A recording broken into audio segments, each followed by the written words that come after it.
Hello दोस्तों, good morning to all.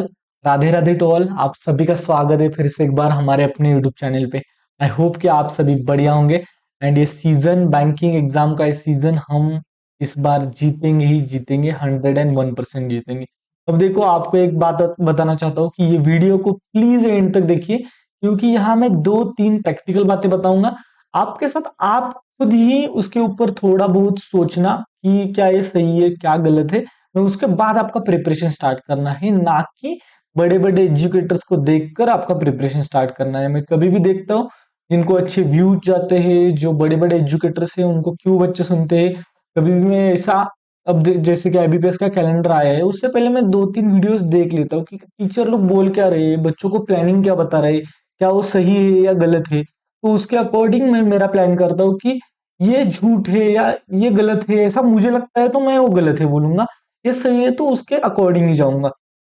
बहुत सी चीजें मुझे गलत लगती हैं, अगर आपको भी वैसी लगती है तो आप भी खुद से सोचना है कि क्या करना है। अब देखो, 2025-26 का एक रिवाइज कैलेंडर आ चुका है। ये साल आपका होगा, 101% आपका होगा। ये जो 2024-25 के जो रिजल्ट आए ना, वो बहुत गलत आए। यानी कि बहुत से बच्चों के फेवर में आए, बहुत से बच्चों के अगेंस्ट आए। लेकिन ऐसा हुआ कि जो बच्चे सेलेक्ट हो सकते थे, वो बच्चे फेल हो गए। एंड ये साल आपका 101% रहेगा, अगर डायरेक्शन सही रही तो। आगे बढ़ते हैं। आईबीपीएस कैलेंडर, जैसे कि हमारे आकाश जादव सर ने बताया था वैसे ही हुआ। एसबीआई क्लर्क का रिजल्ट जब डिले हुआ था, तब आकाश जादव सर को ट्रोल किया गया था थोड़े बहुत बच्चों ने। उनको नहीं पता है कि आकाश जादव सर जो बोलते हैं वैसे होता है, एंड उसके बाद बहुत सारे टीचर उनको फॉलो करते हैं। तो प्लीज बच्चों, आकाश जादव सर को कुछ भी नहीं बोलना है, वो सही बोलते हैं। मैंने, यानी कि 2-3 साल से मैं उनको फॉलो कर रहा हूँ, तो मैंने देखा है कि 70 to 80% टाइम्स वो जो बोलते हैं वैसे होता है। 10 to 20% टाइम ऐसा होता है कि उन्होंने जो बोला है वो प्रेडिक्शन गलत होता है। तो प्लीज, वो इंसान है, छोड़ दीजिए वो। जैसे कि उन्होंने बोला था कि कैलेंडर रिवाइज होगा, वैसे ही हो गया है। रिवाइज्ड कैलेंडर हमारे सामने है। RRB PO and RRB clerk का एग्जाम हमारा इनिशियली होता था, एंड उसके बाद आईबीपीएस पीओ आईबीपीएस क्लर्क का होता था। लेकिन इस साल हमारा पहला एग्जाम आईबीपीएस पीओ का होने वाला है, वो जो है 17 अगस्त को।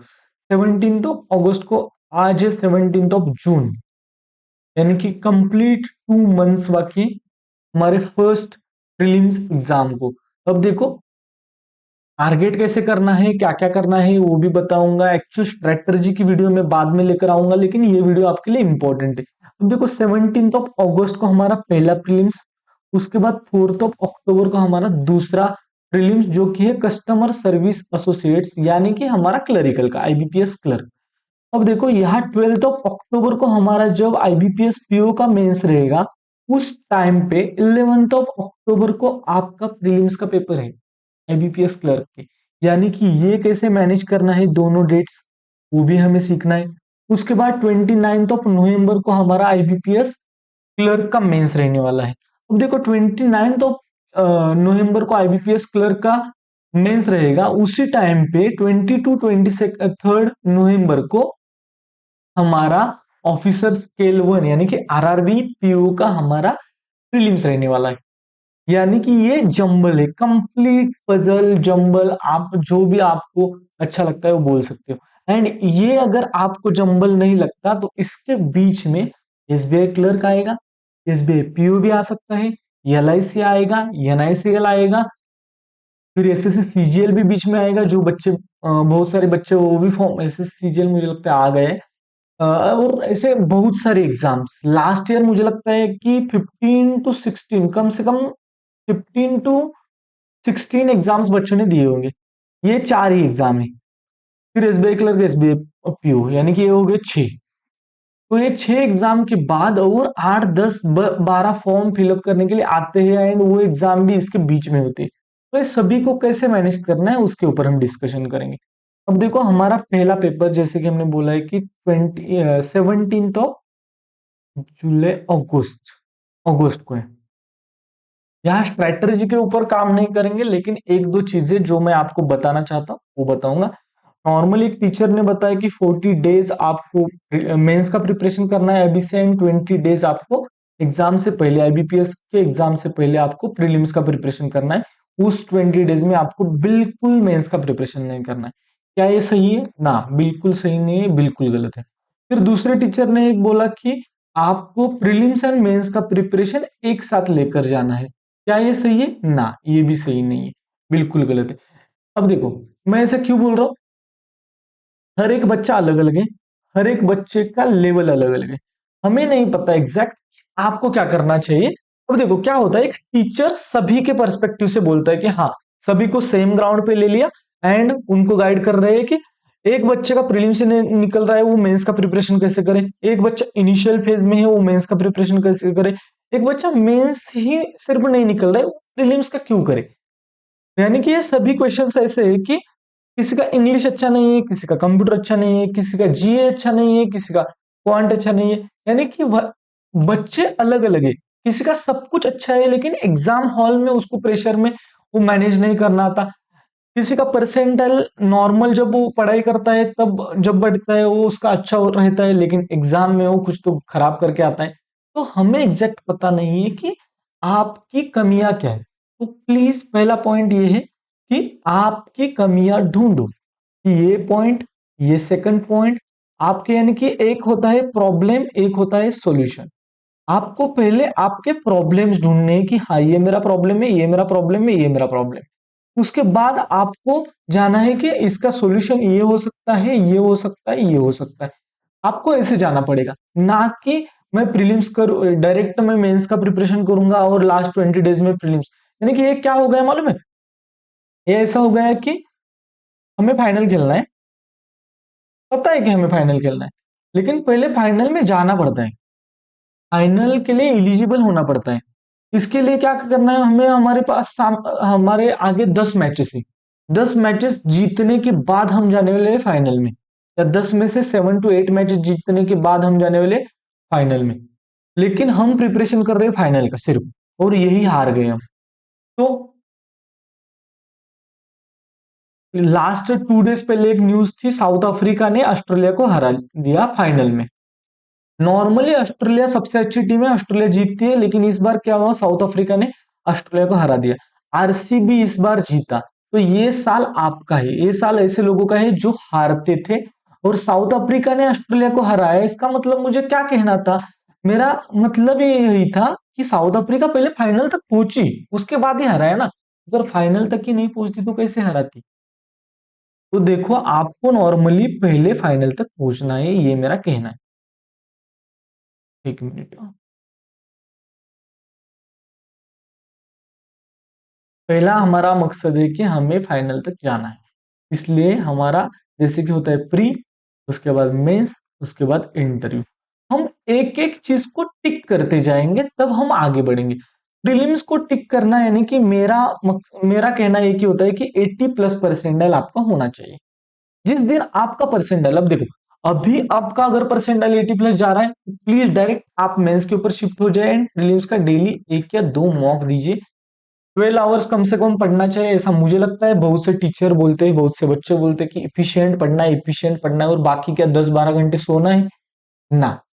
मैंने देखा है, मैंने मेरा मेंटोरशिप प्रोग्राम चल रहा है, उसमें बच्चों को देखा है, 10 बजे उठने वाली लड़की को 5 बजे उठते हुए देखा है।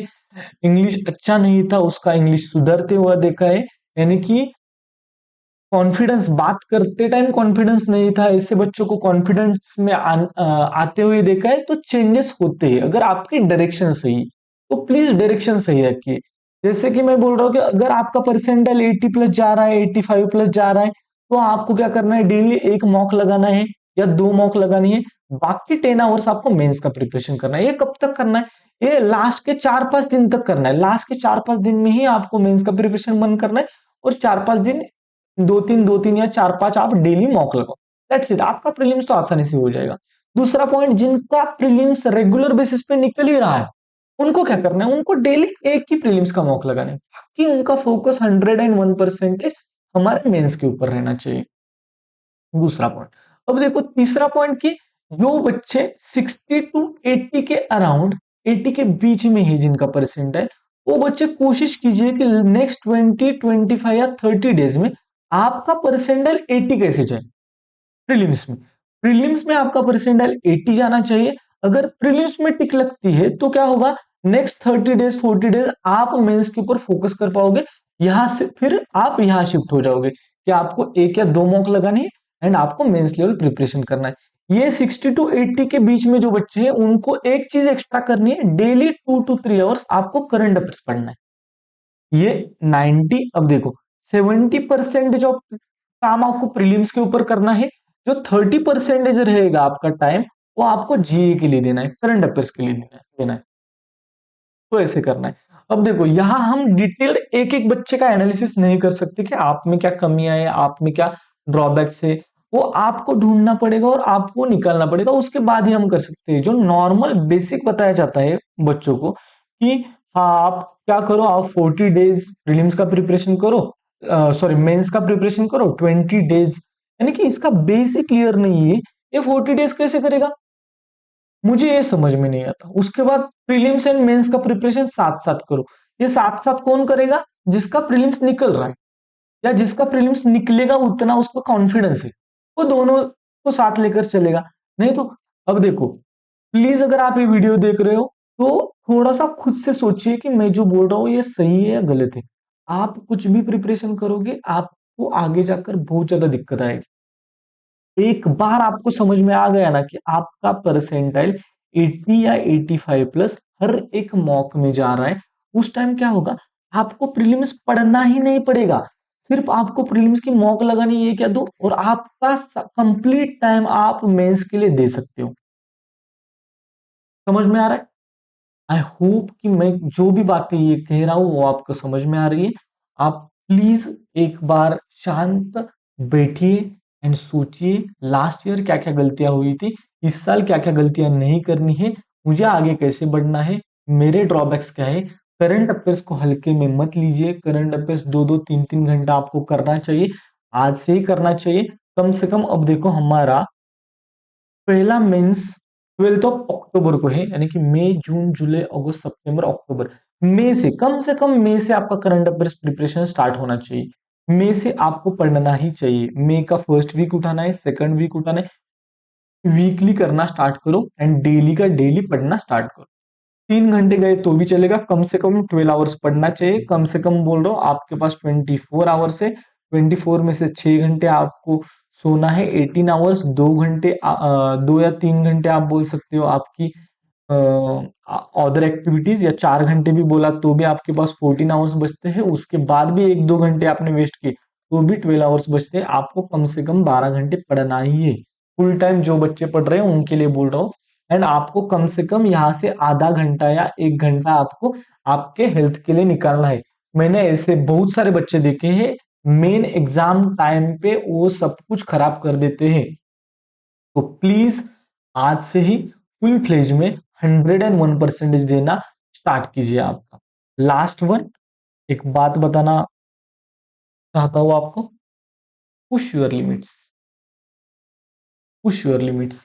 खुद को प्रूव करने के लिए आपको खुद को पुश करना पड़ेगा, तभी आपका सिलेक्शन होगा, नहीं तो नहीं होगा। कंपटीशन बहुत ज्यादा हाई है, आपको पता ही नहीं है कंपटीशन किस लेवल का है। कभी कभी बच्चों को समझ ही नहीं आता किस लेवल का कंपटीशन है, बच्चे छोड़ने के लिए तैयार है। अब इतना पढ़ पढ़ कर भी नहीं हो रहा है उनका। तो प्लीज अभी से, पहले से आपको अवेयर होना चाहिए था, लेकिन मैं बोल रहा हूँ अभी से अवेयर हो जाए और बहुत ज्यादा प्रिपरेशन कीजिए, पुश कीजिए। आपको अगर 10 बजे 8 बजे 9 बजे उठने की हैबिट बन गई है तो प्लीज उसको 5-6 बजे कीजिए, 4 बजे कीजिए। बच्चे उठ रहे हैं मेरे मेंटोरशिप प्रोग्राम में, 3 बजे उठने वाले वो बच्चे, 4 बजे उठने वाले बच्चे, 5 बजे उठने वाले बच्चे, रात को जो लेट सोते थे उनको मैंने आदत लगाई है कि जल्दी जल्दी उठना है। एंड अगर आपको लगता है कि आपको भी किसी के गाइडेंस की जरूरत है आपकी इस जर्नी में, तो मैंने एक मेरा प्रोग्राम लॉन्च किया है, मेरा मेंटोरशिप प्रोग्राम। उसकी फीस 1000 रुपीज है। आपका एक वन ऑन वन सेशन होता है, उसके बाद ग्रुप डिस्कशन होता है एंड आपके सारे डाउट्स आपको वहां क्लियर किए जाते हैं। आप वो ज्वाइन कर सकते हैं। मेरा टेलीग्राम ग्रुप ज्वाइन करने के लिए आपको इस वीडियो के डिस्क्रिप्शन में उसकी लिंक मिल जाएगी, प्लीज आप मेरा टेलीग्राम ग्रुप ज्वाइन कीजिए। एंड प्लीज अगर मैं जो भी कह रहा हूँ वो गलत लग रहा है तो वैसे आप मुझे कमेंट बॉक्स में बोल सकते हो, लेकिन प्लीज एक बार सोचिए कि आपको क्या करना चाहिए। अगर आपकी डायरेक्शन, अगर आपको जाना है इस साइड और आप चल रहे हो इस साइड, तो आप कभी भी इस साइड नहीं पहुंचोगे या लेट होगा, बहुत ज्यादा लेट होगा, आपको ऐसे घूम के जाना पड़ेगा, वो लेट होगा। प्लीज आप सही डायरेक्शन चुनिए आपके प्रिपरेशन के लिए, यही कहना चाहता हूँ। Thank you so much for watching and all the very best. आप अच्छे से प्रिपरेशन कीजिए एंड बाकी आपकी स्ट्रेटजी वीडियो IBPS PO के लिए जल्दी मैं लेकर आऊंगा। Thank you so much for watching, have a good day.